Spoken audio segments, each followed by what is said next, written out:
Alors, bienvenue à la belle petite église de Sainte-Adèle. C'est un plaisir pour moi d'être parmi vous ce matin. Et en préparant nos cœurs pour ce qui s'en vient dans quelques semaines, Pâques, je voudrais vous amener aujourd'hui face à face avec le Christ crucifié.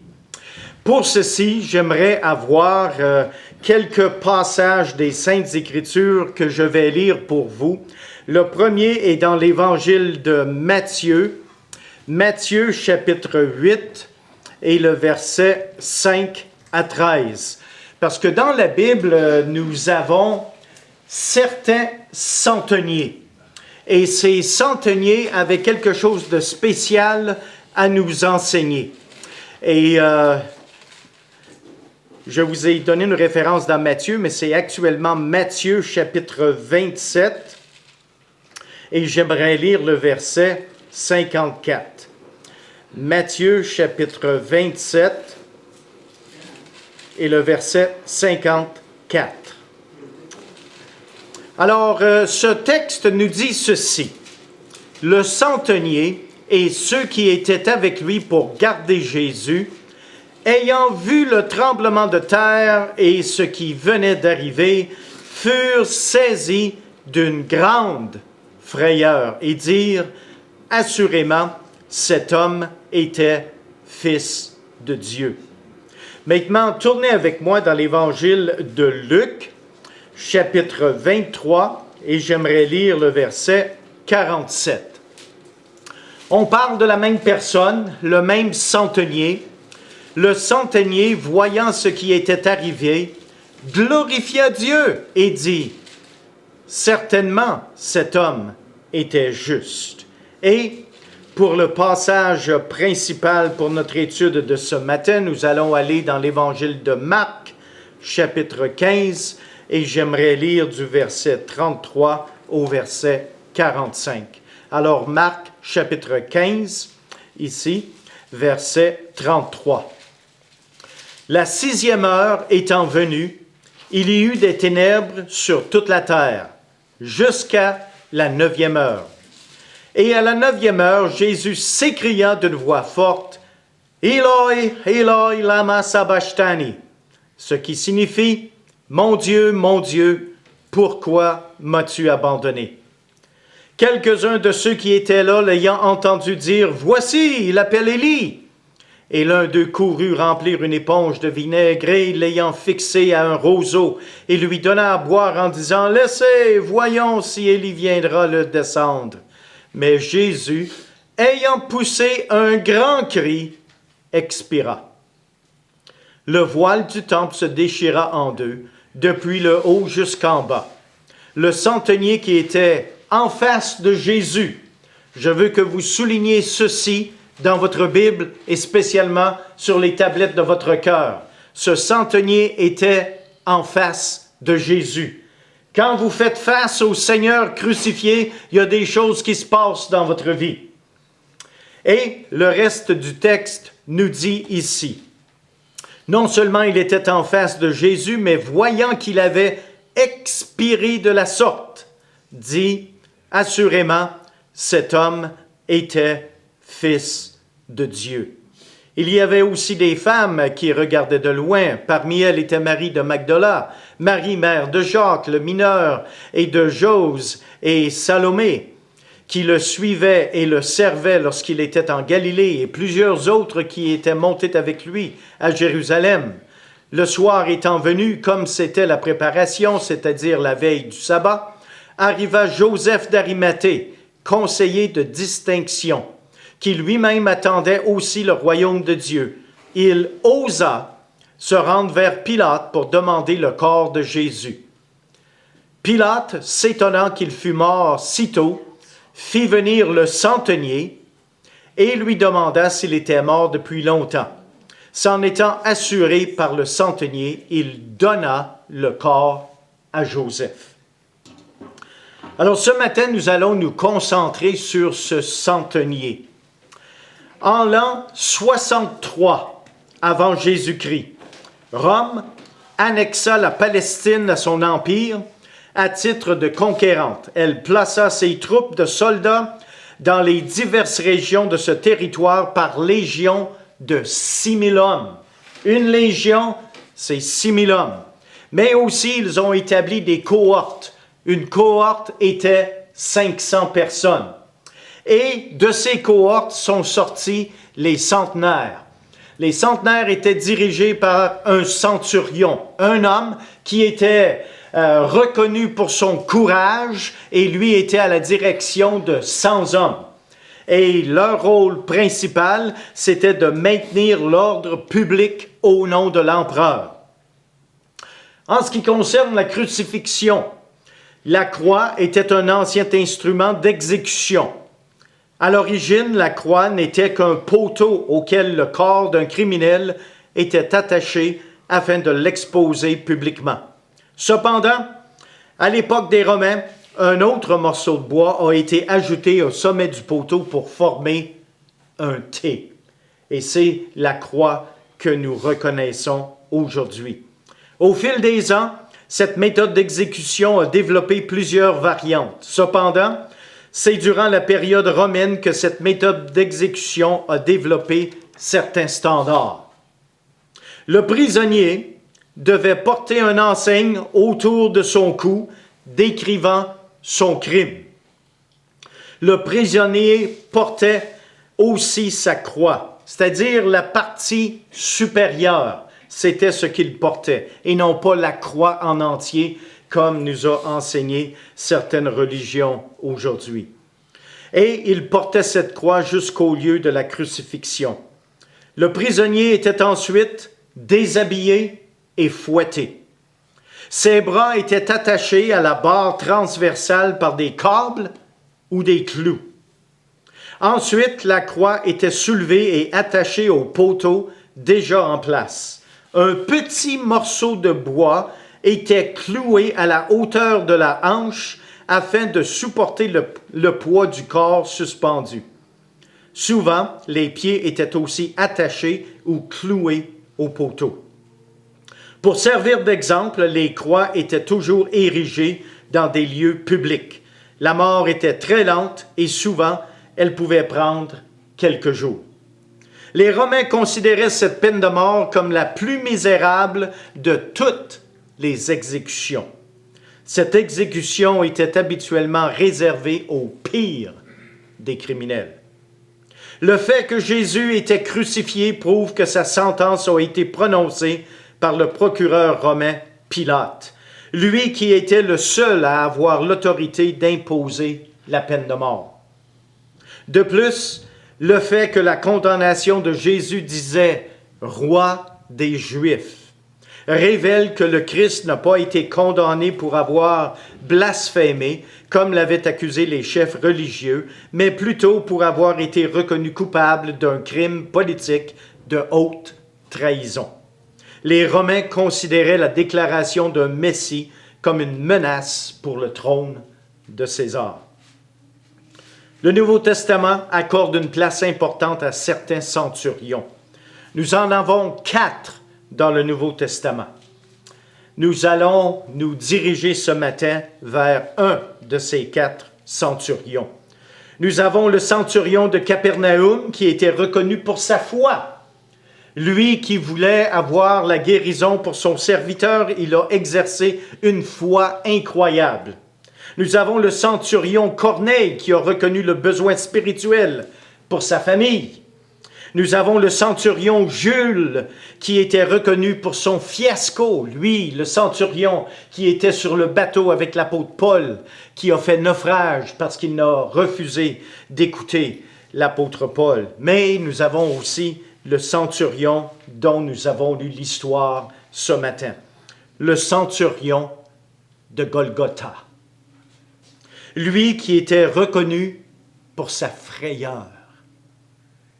L'atrocité de la croix, c'était tellement l'horreur. L'horreur de la crucifixion n'était pas seulement qu'elle avait été pratiquée, mais aussi qu'elle avait été faite pour être vue. Alors tout était fait publiquement pour humilier le condamné. Ce n'était pas seulement littéralement atroce, mais extrêmement humiliant. La scène qui s'offre à nous est bouleversante. Il s'agit de la mise à mort du Seigneur Jésus. Le centurion, dont il est question ici, présidait ce jour-là à l'exécution de 2 criminels et d'un innocent. Maintenant, vous êtes dans les sandales du centurion. Vous êtes maintenant face à face avec le Christ crucifié. Comment allez-vous réagir?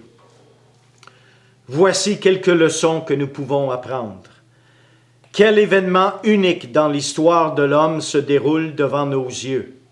Une cohorte de 500 hommes s'était assemblée contre le Seigneur au prétoire pour l'insulter, se moquer de lui, cracher sur lui et le frapper.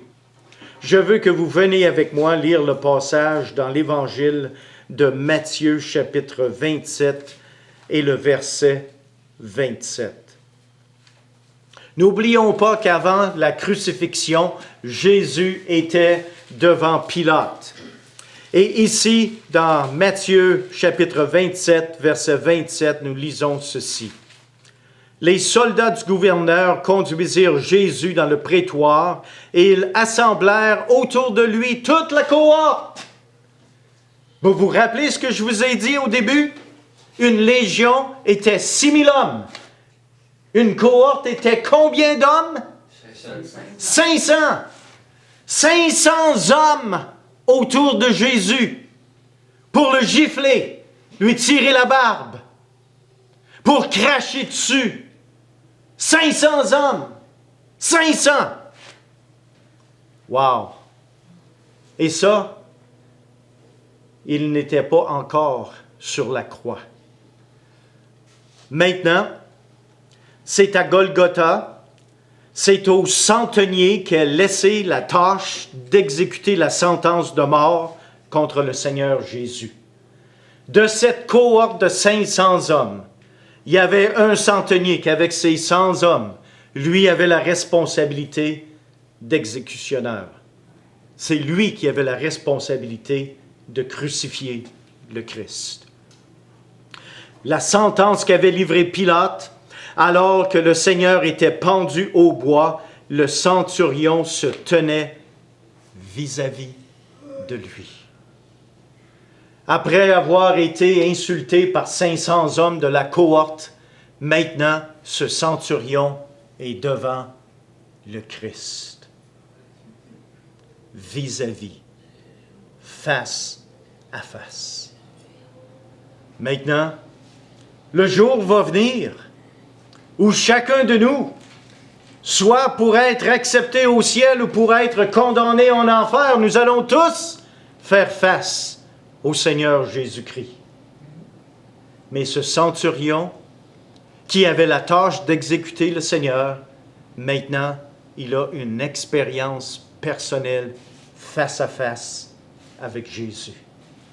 Maintenant, quelle serait votre réaction si vous seriez face à face avec le Christ crucifié? Il y avait la foule qui ont regardé sur Jésus, mais qui voulaient se moquer et qui se sont moqués. Il y avait les dirigeants, les chefs religieux qui eux aussi ont dit « Ha ha! » Qu'il descende de la croix et se guérisse lui-même.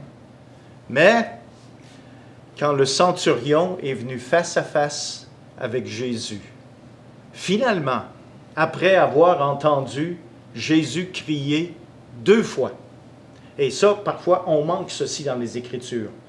Lorsque Jésus était sur la croix, il a crié 2 fois.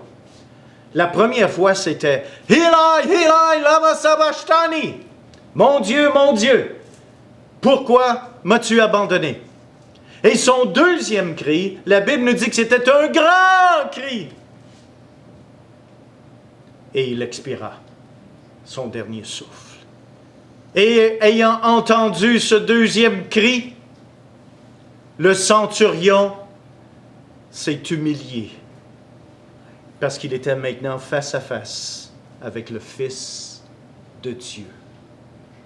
Ce matin, vous avez le choix. Vous avez le choix de vous moquer du Christ crucifié, ou vous avez le choix de vous humilier devant le Christ, le Fils de Dieu, et de le glorifier comme ce centurion. Quelle belle image en préparation pour Pâques. La Bible nous dit qu'il était face à face avec le Seigneur. Ce centurion devint un témoin oculaire de sa mort. Cependant, il se distingua des adversaires du Seigneur et il glorifia Dieu. Un exécuteur de la mort est devenu un enfant de Dieu. Quelle différence lorsque vous faites face au Christ crucifié dans votre vie. Exécutionneur à enfant de Dieu. Oh, habitué sans doute à des exécutions de condamnés, ce centurion fut, semble-t-il, saisi par la puissance du cri puissant qui a été poussé par Jésus, qui aurait dû normalement s'épuiser et sombrer dans un état comateux. Mais le centurion, constatant que Jésus avait expiré après avoir crié d'un grand cri, dit certainement, cet homme était fils de Dieu. Sans cette déclaration personnelle de reconnaître que Jésus est le Fils de Dieu, nul parmi nous ne pourra hériter de la vie éternelle. Par son affirmation, ce centurion était ici, c'est évident que le centurion de Golgotha comprit que Jésus était le Fils de Dieu. Oh, savez-vous ce que Jean, chapitre 8, nous dit? Jésus lui-même a dit ceci dans Jean 8 et le verset 24. Jésus a dit, c'est pourquoi je vous ai dit que vous mourrez dans vos péchés. Car si vous ne croyez pas ce que je suis, vous mourrez dans vos péchés. Oh, le Christ a été tellement clair durant ces 3 années de ministère, lorsqu'il disait à tout le monde, si vous ne croyez ce que je suis, le Fils de Dieu, vous allez mourir dans vos péchés. Maintenant, ici, ce centurion a réalisé, en face du Christ crucifié, que c'était le Fils de Dieu. Jésus a une politique de porte ouverte en ce qui concerne le salut des âmes perdues. Et le Seigneur dit dans Apocalypse chapitre 3, verset 8, « J'ai mis devant toi une porte ouverte que personne ne peut fermer. » Oh, si aujourd'hui vous ne connaissez pas la bonté du Seigneur Jésus-Christ, si vous n'avez toujours pas reconnu que Jésus est le Fils de Dieu, si vous n'avez toujours pas demandé pardon pour vos péchés, aujourd'hui est le jour du salut. Aujourd'hui est votre opportunité de venir devant le Christ crucifié et d'obtenir le pardon pour vos péchés. Oh, vous vous rappelez certainement le passage de 2 Pierre chapitre 3 verset 9 qui nous dit « Mais le Seigneur use de bonté et de patience envers vous, ne voulant pas qu'aucun périsse, mais voulant que tous arrivent à la repentance. » Qui que ce soit que vous soyez aujourd'hui, où que vous soyez, peu importe d'où vous venez, le Seigneur vous aime et il veut utiliser envers vous sa patience, sa bonté, sa grâce, parce qu'il ne veut pas que vous périssiez. Et c'est pour ça que c'est important d'être face à face avec le Christ crucifié. Lorsqu'on regarde pour quelques instants les cris que le Seigneur a eus sur la croix, le premier était « Eli, Eli, lama sabachthani » « Mon Dieu, pourquoi m'as-tu abandonné? » Si aujourd'hui il y en a parmi vous qui vous sentez abandonné, Je veux que vous sachiez que le Christ crucifié vous comprend. Le Christ crucifié sait ce qu'est d'être abandonné parce que lui-même a été abandonné du Père parce que sur la croix, il portait les péchés du monde entier. Et vous savez, ce qui est arrivé sur la croix, c'est ce que nous appelons la doctrine de l'imputation. La doctrine de l'imputation, c'est que tous nos péchés ont été transférés au Christ crucifié et que la justice du Christ crucifié nous a été transférée. C'est pour ça que nous pouvons aujourd'hui s'appuyer sur les promesses de Dieu, sachant que si nous mourons aujourd'hui, nous allons aller au ciel avec Christ et le Père Tout-Puissant. Pourquoi? Parce que nous avons reçu la justice du Christ crucifié, parce que lui a porté tous nos péchés qui ont été pardonnés. Ici, lorsque Christ s'est écrié « Eli, Eli, lama sabachthani », nous avons un récit de la mort du Christ, comment ses ennemis l'ont maltraité et comment Dieu l'a honoré dans sa mort. Il y avait une épaisse obscurité sur toute la terre. Pendant 3 heures, de midi à 3 heures, la terre était obscure. Vers la fin de cette obscurité, notre Seigneur Jésus, dans l'agonie de son âme, cria en disant, « Mon Dieu, pourquoi m'as-tu abandonné? » La prière du Christ a été tournée en dérision par ceux qui étaient présents. La foule s'est moquée. Les chefs religieux qui étaient présents se sont moqués. Le Christ cria de nouveau, son deuxième cri sur la croix, d'une voix forte, nous dit l'Écriture, et confiait maintenant son âme aux mains de son Père. Oh, quelle beauté nous voyons! Toujours dans l'Évangile de Marc, chapitre 15 et le verset 37. Mais Jésus, ayant poussé un grand cri, il expira. Je veux que vous remarquiez certaines choses ici. Juste au moment où le Christ mourut sur le mont du Calvaire, le voile du temple fut déchiré en deux, du haut vers le bas. Vous vous rappelez que dans l'Ancien Testament, il y avait le lieu saint, le lieu très saint. Le lieu saint était séparé du lieu très saint par un voile très épais. Et la personne, le prêtre, une fois par année, entrait dans le lieu très saint. Maintenant, ce voile était déchiré en deux, à partir du haut jusqu'en bas. Ça, c'est très significatif parce que maintenant, Dieu avait déchiré ce voile pour que tous parmi nous puissions entrer librement dans le lieu très saint, ce qui était auparavant réservé aux prêtres une fois par année. Quel beau miracle s'est déroulé ici à la croix. Le centurion qui commandait le détachement chargé de l'exécution de Jésus et des 2 criminels était maintenant convaincu et a avoué que Jésus était le Fils de Dieu. Après avoir vu tout ceci, après avoir été totalement effrayé suite au tremblement de terre, maintenant, il déclare que Jésus est le Fils de Dieu et il le glorifie. Peut-être aujourd'hui, vous êtes effrayé. Effrayé de mettre votre confiance en Dieu. Effrayé de savoir que peut-être les membres de votre famille vont vous rejeter. Mais c'est vous qui êtes en face du Christ crucifié. C'est vous qui devez prendre la décision si oui ou non vous allez le glorifier ou si vous allez vous moquer. En mourant pour les pécheurs, Christ a connu la séparation d'avec Dieu.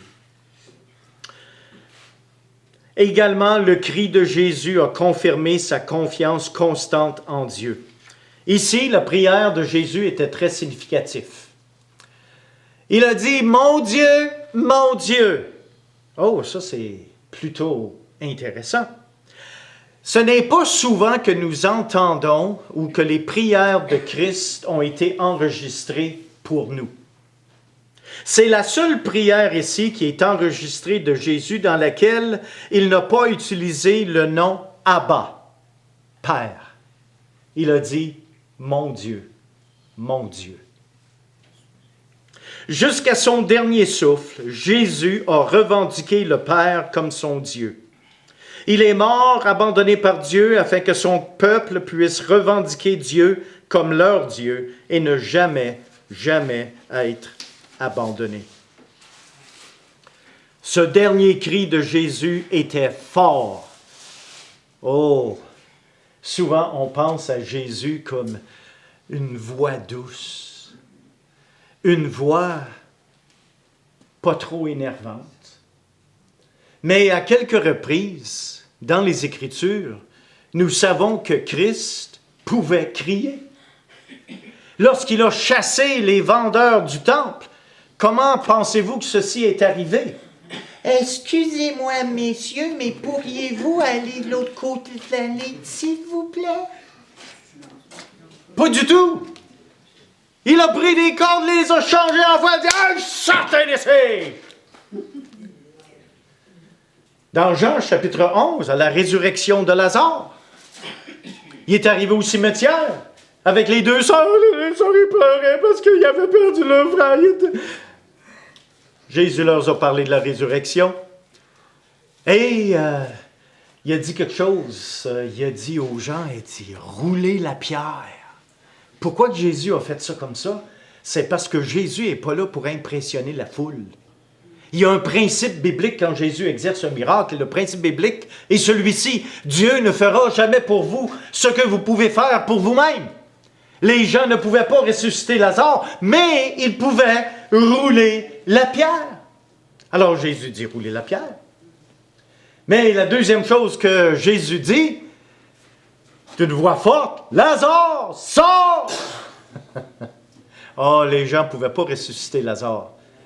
Un miracle, c'est quand Dieu intervient dans votre vie, dans les affaires humaines, quand l'être humain ne peut plus continuer. C'est ça, un miracle de Dieu. Et ici, sur la croix, à deux reprises, le Seigneur s'est exprimé d'une voix haute. Et il s'est également exprimé d'une voix forte. Ce dernier souffle de Jésus indique qu'il n'est pas mort de la mort ordinaire de tous ceux qui ont été crucifiés. Normalement, une telle personne souffrait d'un épuisement extrême pendant une longue période, souvent 2 ou 3 jours, puis tombait dans le coma avant de mourir. Mais Jésus était pleinement conscient jusqu'à la fin. Sa mort est venue volontairement et soudainement. Cela explique la surprise de Pilate. Pilate a été surpris d'entendre qu'il était déjà mort. Et lui a décidé de confirmer le tout par la force de qui? Le centurion. Il a fait venir le centurion, il a dit « Hey, c'est-tu vrai? Jésus est déjà mort? » C'est le centurion qui l'a exécuté, qui a été appelé devant Pilate pour confirmer que Jésus était bel et bien mort. D'une manière officielle, Pilate a confirmé la mort de Jésus à travers son service militaire du centurion. Il n'y a aucun doute que Jésus est mort. Parce que certains ont dit, oui, mais quand ils l'ont descendu de la croix, ils l'ont mis dans un tombeau, puis la fraîcheur du tombeau l'a ranimé.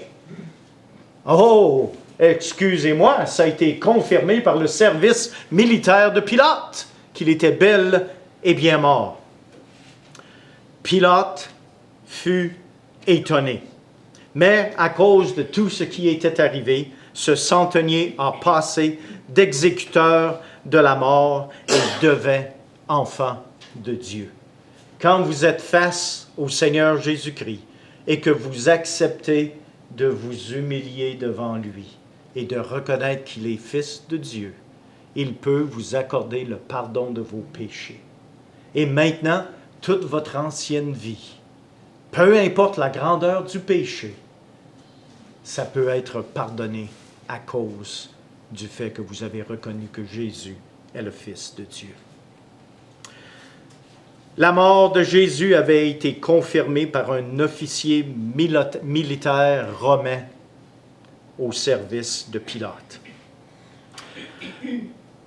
Le meilleur cadeau jamais connu, celui qui est le pain de vie, a commencé son ministère affamé, comme tous les petits bébés. Celui qui est l'eau de vie a terminé son ministère assoiffé, mais on lui a donné que du vinaigre.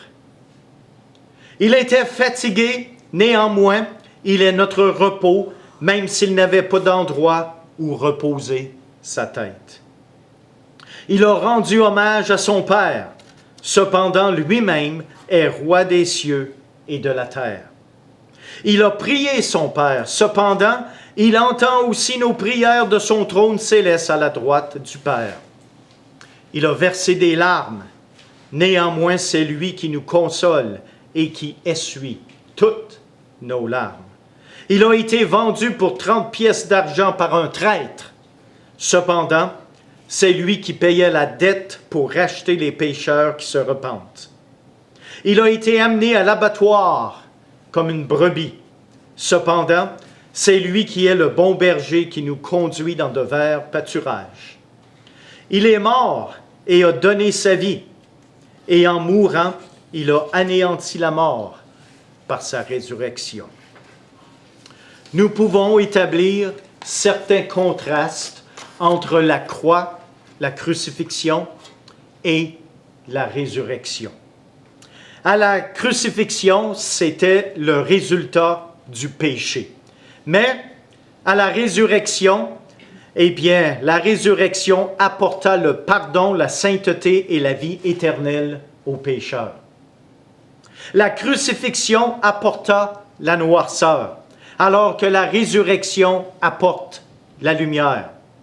La crucifixion sema la peur et la terreur, alors que la résurrection apporta l'assurance de la vie éternelle. La crucifixion cultiva la haine à travers les prêtres, la foule, Pilate, Judas, alors que la résurrection apporte l'amour de Dieu pour les pécheurs. À la crucifixion exigeait de la manipulation pour détruire le Christ, alors que la résurrection donne la motivation de servir notre Dieu. À la crucifixion, elle nous donna le désespoir qui était présent, alors que la résurrection donne l'assurance d'une vie éternelle avec Dieu. La crucifixion a amené les pleurs qui furent présents, exprimés par les femmes à la croix, alors que la résurrection a amené une joie instantanée d'une vie de péché pardonnée et une joie éternelle avec notre Sauveur. Oh, bien-aimés, aujourd'hui, le Christ crucifié est en face de vous. Qu'allez-vous faire? Allez-vous agir comme ceux qui se sont moqués, comme les chefs religieux?